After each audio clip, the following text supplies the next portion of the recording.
ralasy anabavisa ny ianao ny tompo voninahitra Andriamanitra ihany ny tenenako na dia amin'izao andro Paoly izao izy raha mijoro eto dia solitenana dia miteny any Houston Amerika amin'izao fotoana izao. Izao no soratra nataona dia ho enitsika eto ampanao-pambeloma farany fametra-boninahitra any Timoty vadiny eto amin'ny toerana ity. Faly izaho ary misaotra an'Andriamanitra ny nanomezany fotoana na dia taona vitsy aza niarahana tamin'ny Timoty. Ilay vady nomen'Andriamanitra Andriamanitra no nanome ary izy koa naka isaorana ny anarany masina.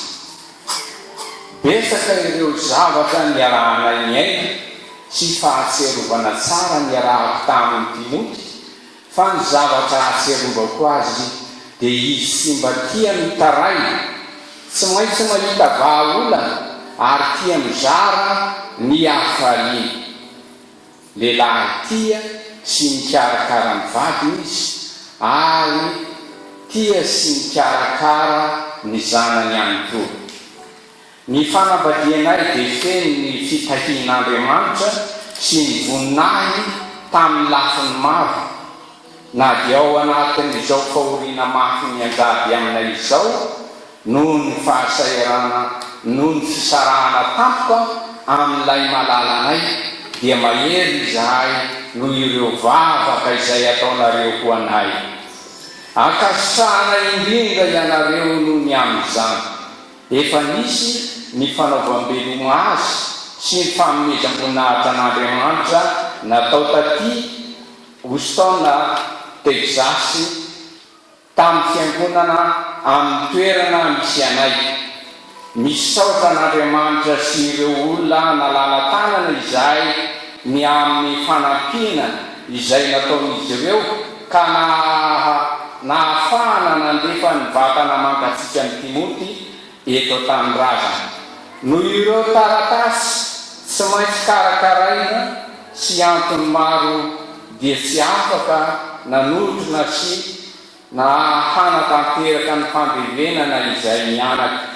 Misaotra nareo havana mpiara-mivavaka ary namana rehetra izay tonga etoana, fa zava-dehibe ho anay fianakaviana izany ho inadia sy tia mivady amanjanany Timoty.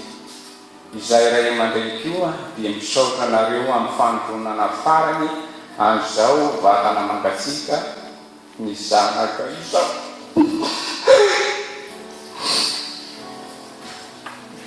Isaoran'Andriamanitra na dia amin'izany aza satria ekena fa ho fahendren'Andriamanitra no anton'izao. Saotra tompoko.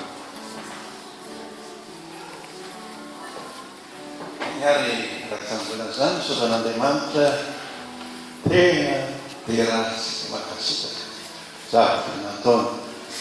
Io hitanao io le vatapaty